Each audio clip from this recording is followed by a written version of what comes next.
Train timer येऊ नाही तर नाही येऊ, पण घरच्यांनी मला ऑलमोस्ट एक अर्धा तास आधी स्टेशनवर आणून थांबवलं होतं. तर हाय गाईज, कसे आहात तुम्ही सगळे? तुमच्या सगळ्यांचं स्वागत आहे माझ्या मिनी व्लॉगमध्ये. आणि फर्स्ट ऑफ ऑल सॉरी, एवढे दिवसपासून माझे व्लॉग पोस्ट होत नव्हते, कारण की माझा फोन जेव्हा फुटला होता आणि त्यानंतर त्याचा सॉफ्टवेअरचा प्रॉब्लेम झाला होता, म्हणून कॅमेरा वर्कच करत नव्हता, मध्ये करायचा आणि ब्लँक होऊन जायचा, सो व्हिडिओ शूटच करता येत नव्हते त्यामुळे. बट आता झाला आहे तो चालू.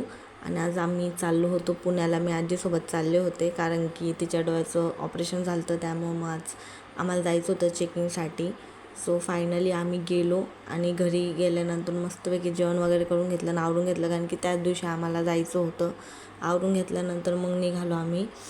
हॉस्पिटलमध्ये जायचं होतं. त्यानंतर फायनली हॉस्पिटलमध्ये आलो आणि जे काही काम होतं हॉस्पिटलमध्ये सगळं करून घेतलं. त्यानंतर घरी चाललो होतो आणि ट्रॅफिक यार एवढं ना, 5 मिनटाला तिथं ट्रॅफिक लागत होता आम्हाला. त्यानंतर घरी आले, झोपले आणि झोपल्यानंतर मस्तपैकी उठून चहा पिले. आणि ह्याला काय माहीत काय होतं यार, जेव्हा कॅमेरा चालू करते ना असेच नाटकं करतो. आता बघ, एवढे नाटकं ना, कॅमेरा चालू केलं का डोळेच बंद करून घेतो, फोटो काय व्हिडिओसुद्धा काढून देत नाही.